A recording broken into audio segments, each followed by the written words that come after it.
What is going on, folks? I am Goat, and welcome back to the channel, Warframe content. As you see, Tennocon 2020. This has literally taken me days to kind of process and kind of really read between the lines on shit. And I have said repeatedly that I thought, sorry about that, that you know, like every big content release that they've done this year, usually they're big, but they're not like freaking huge, you know. Put that where that needs to be. Um, so yes, there's no audio, it's just me talking, right? Good stuff. So, and if you hear any fan noise in the background, I'm sorry, it's fucking hot. Um, but every content release that they've done this year has been just fucking massive. You know, like we had, the Echoes of War, then Garuda Prime Access, then the Angels of Zeraman, then the Echoes of Zeraman, and we've had bug issues here and there. And I swore up and down that the bug issues were like, especially the stack decay bug issue, was probably not going to get fixed with Tennocon, because I just had this sneaking suspicion that this year's Tennocon was going to be a big fucking chunk of shit to release. And truth be told, I didn't know for sure, but I was not expecting some of the shit that they talked about. I was expecting more delays on certain things and other things to just kind of be, it within the realm of expectation, like the Deveri Paradox releasing at the end of this year. I just kind of expected that that was going to be a thing. New War and Deveri Paradox both had informational releases in 2019, so one just kind of expected that that was going to be a thing. And the New War released in December, so I kind of just assumed, given the overall size of things, that Deveri was probably not going to release until the end of this year, and that's where we're at. So I've been putting together notes and notes and notes and notes and notes as far as what the hell is going on, because I actually recorded all of Tennocon just so I could go back and review it, because it was just so much stuff. And as per usual, there's like, arts and sounds and things like that, and dojos and, just cool shit like that. But with all that being said, there's also a bunch of information. Like Pablo, I swear to God, Pablo literally, when he was on stage, that dude won it. Okay, like he just won it. Pablo is amazing. I love that dude. That guy is fucking funny. But huge information, not only with the game, but the game structure as far as the developers go, hit in this Tennocon. This is crazy. So let's just go from the top of my list and we'll go all the way down. This may not be in perfect order, but it is what it is. So stuff coming up from a new player perspective and existing player perspective. There's some reworks coming. 3 frames were specifically mentioned, and I'm assuming a 4th is probably involved in this too, because they specifically said to assist with the new player understanding of the game, there's going to be Excalibur and Mag reworks coming. I'm assuming Volt's probably going to be in there as well, because that's your 3rd option of frames. So to make them a little bit more playable, not have to read between the lines as far as what their abilities do, so on and so forth. So that's based on the new player experience. Now, will that be assisting in established players using a frame like Volt or Mag? I don't know. I'm assuming it's probably, a little bit more survivability, maybe a better energy pool, maybe better descriptions in the abilities, in the ability line items and so on. It could be anything.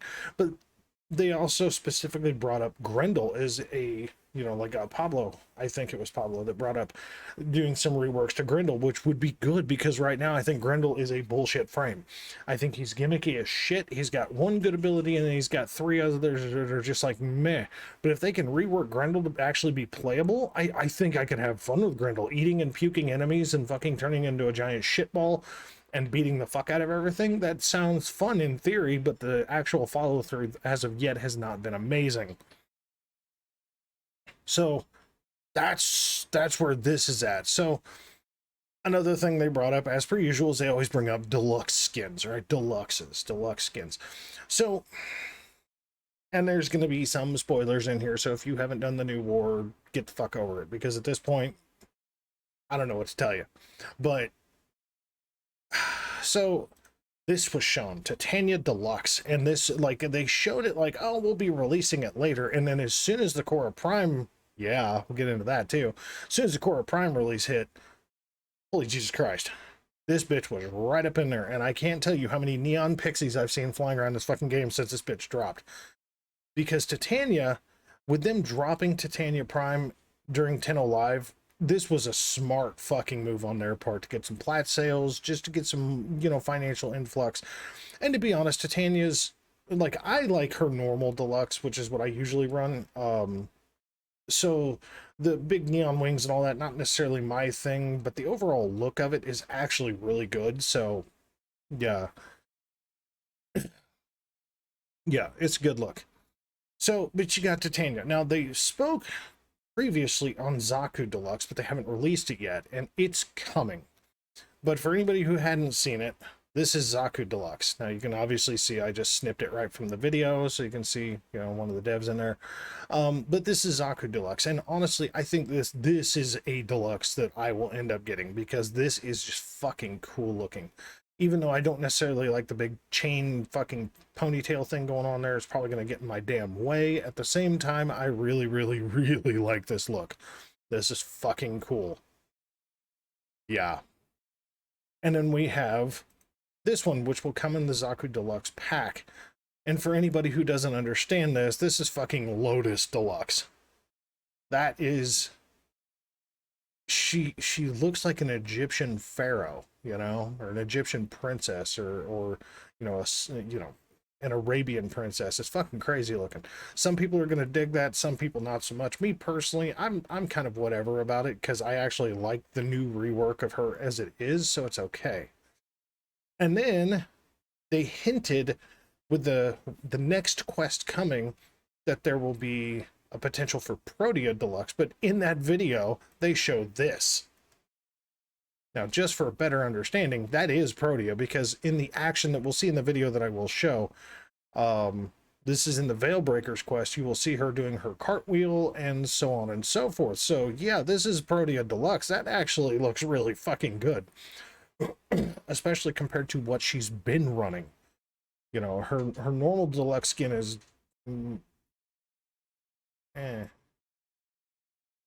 Like, I usually just use base Proteus skin with a different helmet.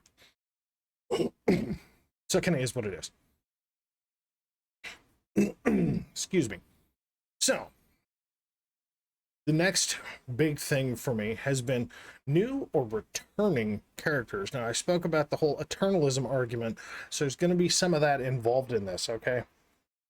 But new or returning characters.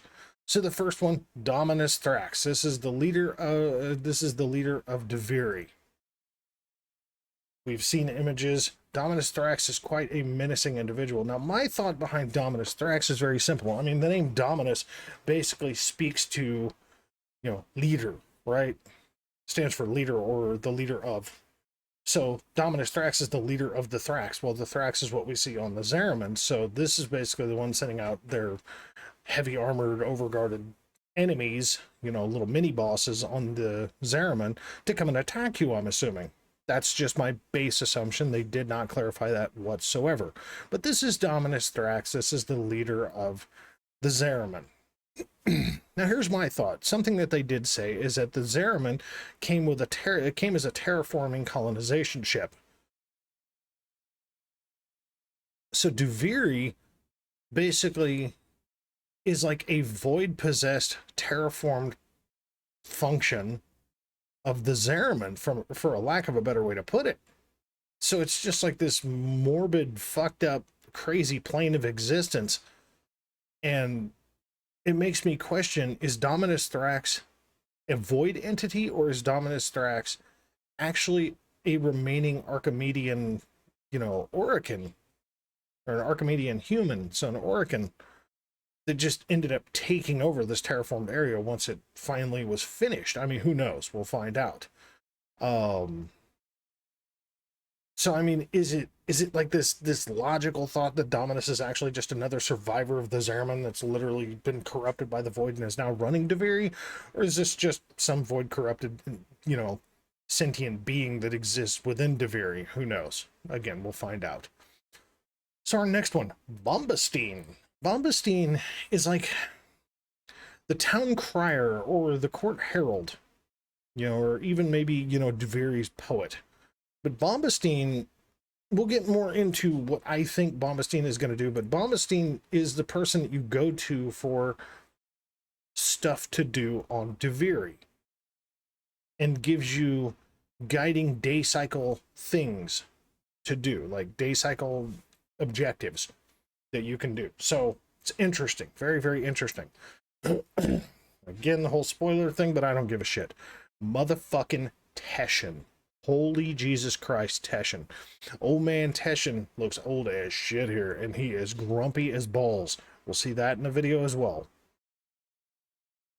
But this is such a cool representation of Teshin existing within another level of eternalism. I find it very, very cool. And the fact that within Deviri, Sun and Moon are going to be available to said drifter.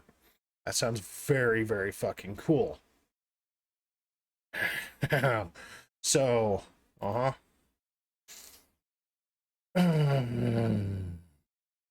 So it really kind of points to the whole, you know, when the drifter said he was stuck during the New War, when the drifter said he was stuck, not here, but stuck. This kind of combines the drifter's comments with the swords on the Zariman, coupled with Teshin's appearance in the intro of the Deviri Paradox, which again we will see a small piece of. I'm not going to show the fucking 20 some odd minute playthrough. I'm just not. So something else that's coming, menacing looking motherfucker, Archon Era. Look at this motherfucker. Jesus Christ, this guy looks like he's ready to eat babies, spit them back out, and then eat them again. So, I do have to say, I'm glad that the devs actually openly admitted that they ended up kind of chopping up Era's part in the new War Quest. And in a way, this is their way of bringing him back. In some fashion. You know, and I think they said that they cut him just basically due to time constraints and developmental constraints. They just kind of had to cut Era's component function in the new war down to a very shallow level.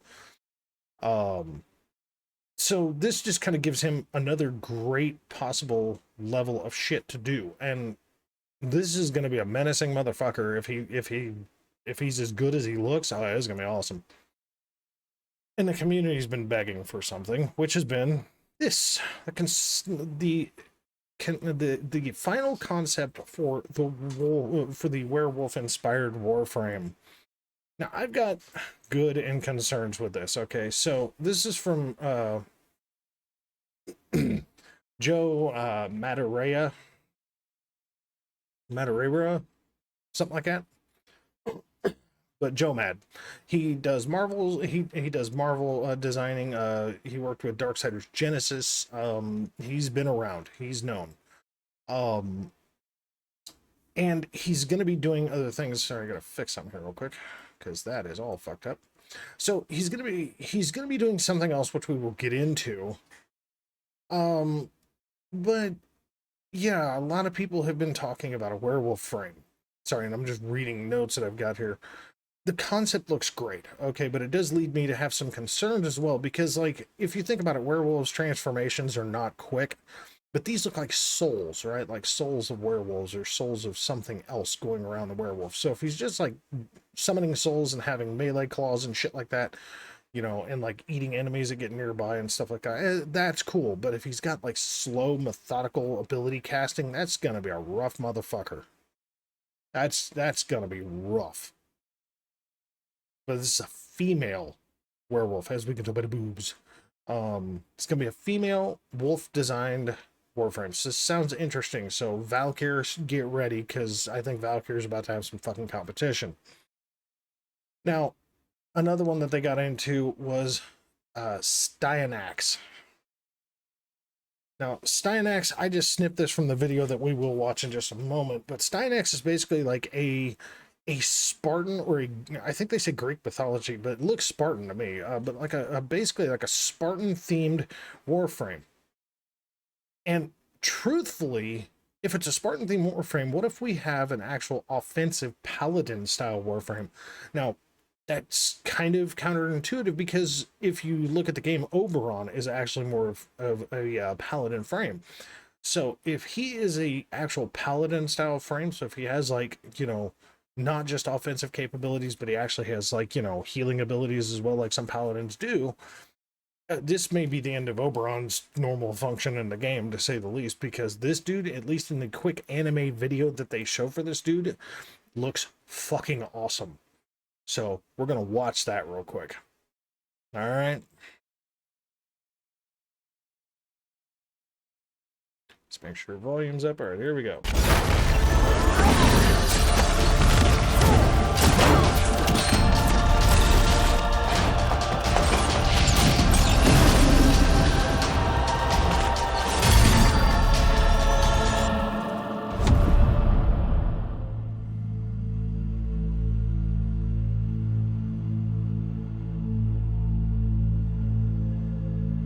Yeah. He fucking looks badass from that video. Now, is that video going to be an accurate representation? I doubt it, but we'll find out. So the Archons are coming back as well.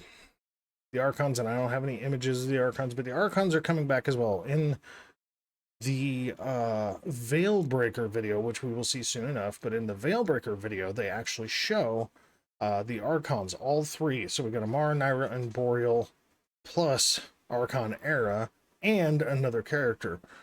But as long as they're not as squishy as the third Archon fight in the New War, this should be fun. But that comes to our next one, Call 175. We remember good old Call of Duty Call 175, assumed dead. But again, they didn't want to kill enemies, they wanted to veil them. Hence the name of the upcoming quest. But this is the kind of shit that we're looking at.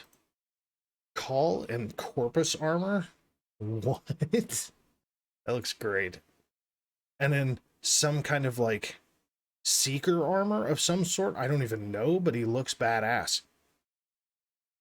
So Call, you know, this looks exciting. Plus, it looks like he's going to have one of the Helion jetpacks as well to use, because you can see him fighting an armored thumper there, so that's pretty good shit. I'm a fan of that. And then, of course, we get to our next girl, Cora Prime with Venari Prime here.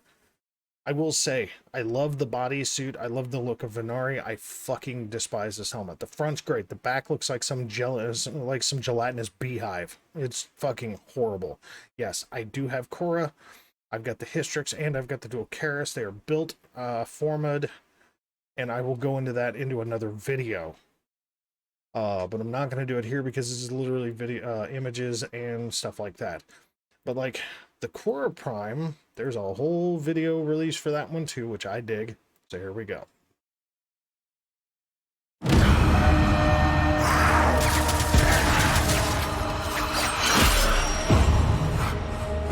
None of them truly understands how much I lost when I lost her.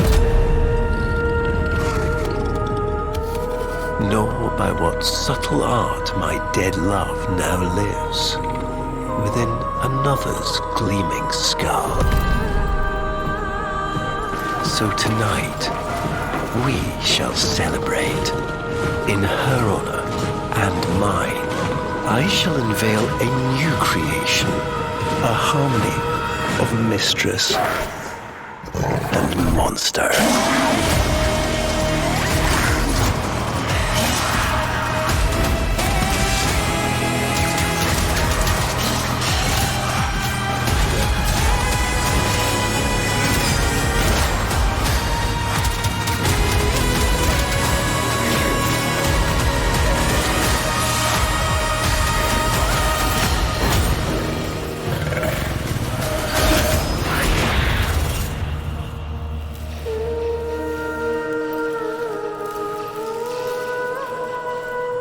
An apex predator, a deathless companion, unsurpassed, blood raw in whip, claw, and fang. Korra. Korra Prime. Mean as hell, Korra Prime. So, informational stuff, news stuff, crossplay, cross-save. They talked about that one. They didn't dig deep into it, but they basically said that they're going to be starting beta testing, I believe, July 29th. I think they posted that they were going to start the beta testing for cross-platform usage, so actual cross-play.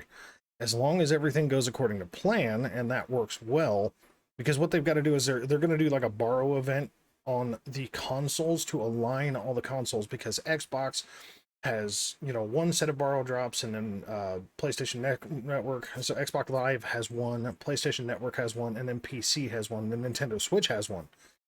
So they're going to specifically work with getting all the relays on the same cycle of drops, and then figure out what relays to keep intact, what relays to destroy, so on and so forth. I'm assuming they're going to use the PC platform because it's the biggest and it's the longest standing, so I'm assuming they're going to use the PC platform relays as being the standing relays, but I don't know.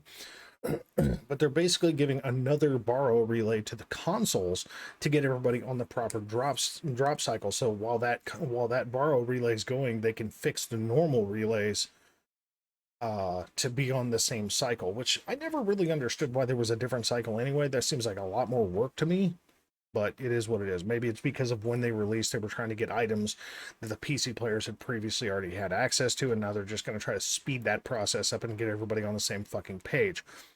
Either way, that's fine. But as long as cross-play works well, then they're going to link all the accounts to where they can play, and then cross-save will be coming after that. So that's where we're at. But it is coming, folks. It's definitely coming. There's also a new game with absolutely no fucking title from Joe Mad and his people at Airship Syndicate Studios. That's going to be announced later this year, but they are partnering with DE. And from what I'm gathering, it's going to be another MMO sci-fi based style of game. But as of yet, at least, I haven't seen if it's going to be a free-to-play or if it's going to be something like Destiny where, you know, like you have to buy it and then get DLCs or anything like that. So I don't know anything about that. But if they're partnering with DC, I'm assuming, DE, I mean, then I'm assuming it's going to be a free-to-play. Don't know. Now, the next baby, and this is not Warframe, but this is what's coming. Soulframe. Now, Soulframe is Jeff and Steve and I think Greg, could be wrong. The three of the devs of Warframe, the three main creators of Warframe, are now stepping away from Warframe for this creation, which is Soulframe. And we will watch Soulframe's trailer in just a moment. But Soulframe is an interesting son of a bitch. It's actually fantasy melee based, not looter shooter, but fantasy melee. So not sci-fi looter shooter, but actually just fantasy, more melee based. That's something that Steve put out there. Because initially a lot of thoughts were like, oh, is this early Oricon story or something like that? And it doesn't appear to be so.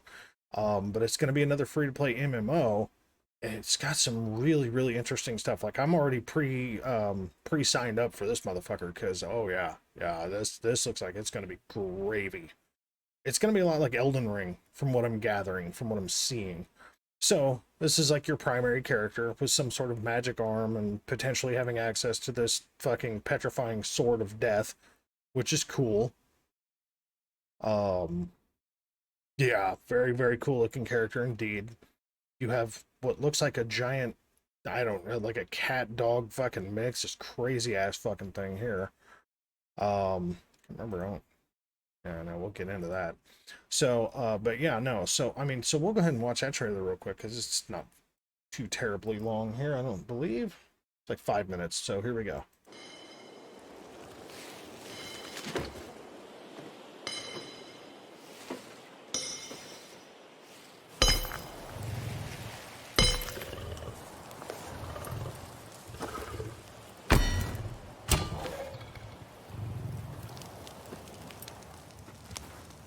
It began as song, pitched sweet and solemn.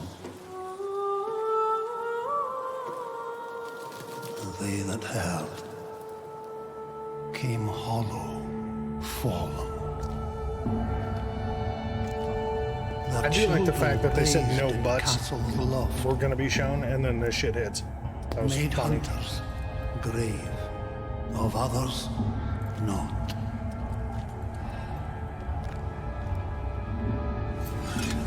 Remember this.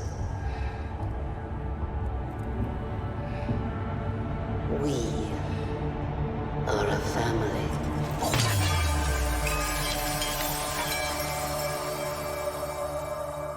Yet beyond the pale of Odin's sky live verdant fields of rain and wild, where omen beasts of Alka's lost remember still and tell the ghost.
So listen well. Envoys of shame. And bear their souls within your frame. Find your spirit, your grace renewed, and return to earth, her power true.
Join us, won't you?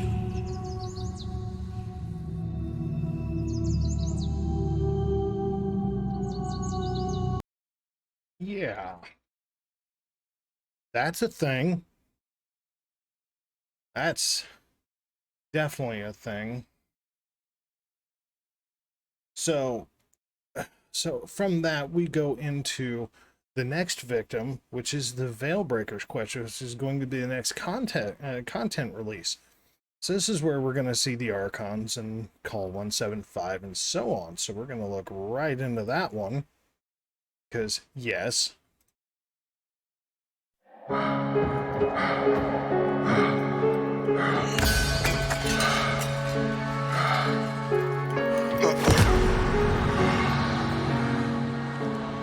loud.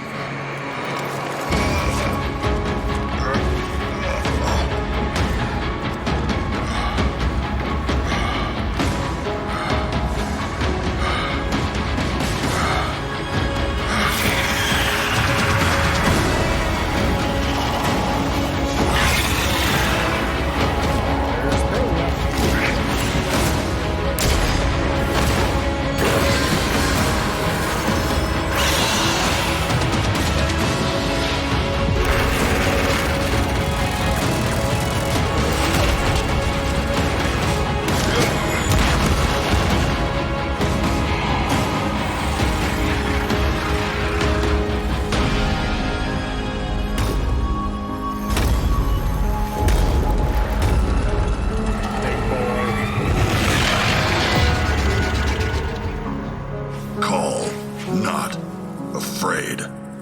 Right.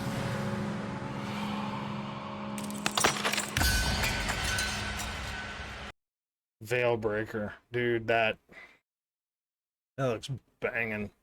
So we're going to get into the final trailer here, which is the Tennocon Deviri Paradox one, and then we're going to have a quick discussion about that, and then going to end this. So here we go with this.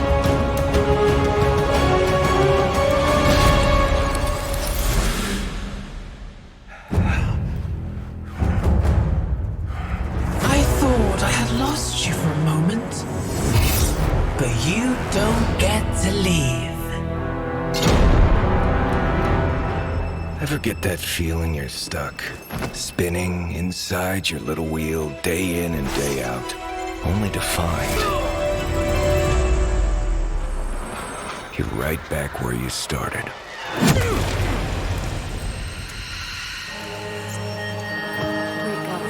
There's Moses' hand. Why are you fighting back? We both know who's in charge.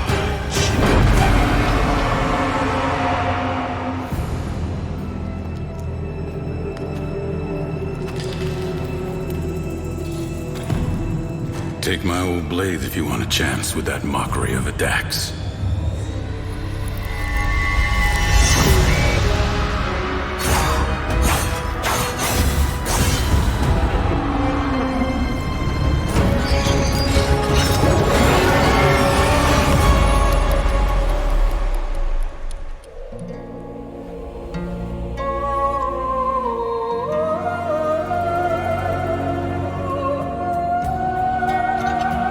How dare he keep trying to leave?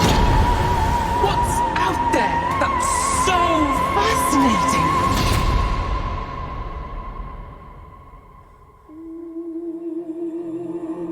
Maybe I should just go there myself.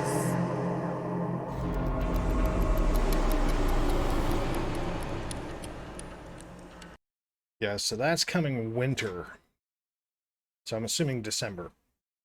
So, a few thoughts. First of all, we saw the ethereal Paracesis stabbing through him, just like it did the Operator in the New War. Then right directly afterward, Lotus's hand that got chopped off falls into Deviri. But we'll notice, look how much older the Drifter looks. So the fact of Eternalism really kicks in. Is this our Drifter? Is this another Drifter? Is this just another Zariman kid that didn't get pulled in like ours did? It wasn't lucky enough to get, pulled away. And I say lucky because these poor kids were terrorized, but there's a lot going on here. There really is. There's a lot going on here. But the Drifter saying that he's stuck. Perfect example. He's been stuck in Duviri. And Duviri, from the playthrough, the 20 some odd minute fucking playthrough they did, is basically like every time you die, it's like this perpetual Groundhog Day from hell. And Dominus Thrax is basically resetting the day.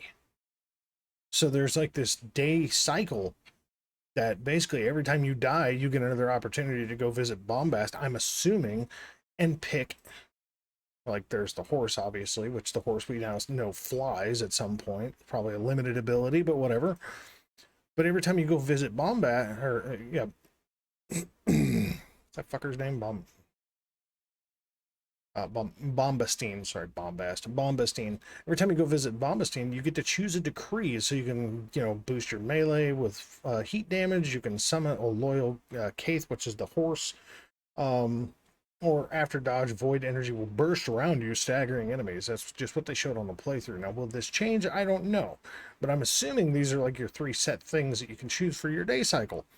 Now, especially getting Teshin's swords, yeah. And Teshin making the comment of, in the playthrough of, oh, you think this is the first time, means that you may have the opportunity to go visit Teshin repeatedly. Or at least this version of the Drifter has visited Teshin repeatedly. But the thing that kills me is that, first of all, you get your giant skyworm. I remember a dragon-looking thing, which is cool as fuck looking. That we actually get to interact with this thing now. But also, this. At the very end, you see what looks like our Drifter. You see a masked Drifter. You see the guy that's actually from the trailer. And then what looks like an operator. All riding horses. So this just seems interesting as hell. And like, just for proof positive, that's directly, you know, directly from the trailer. Just before the little Warframe image pops up here. You know, there's my wife sneezing. Love it. But I'm being cautiously optimistic about this quest, because like any quest, it could be a letdown, it could be good, bad, whatever. But it seems like the general goal is to keep Dominus Thrax in Duviri. Find your way out of Duviri to where you can go in and out of it, but to also keep Dominus Thrax in Duviri. That's just my personal thoughts on this. But to end this video out, basically, you know, we're talking about a metric fuck ton of information. Wow, that happened. We're talking about a metric fuck ton of stuff, right? I mean, an absolute fuck ton of stuff that's coming. And I keep saying this is like a Tennocon's worth of material that they're dropping. And this is like double what we saw last year from Tennocon. So this is just gravy. So yeah, so much crap, man. So much crap to ponder. So many thoughts, you know, of what's to come. You know, I mean, by all means, let me know if you got anything to comment. Let me know about it, because this just, there's so much intriguing crap here going on that is just awesome. So anyway, folks, I want to thank you very much for watching this video. As always, I'll catch you in the next one.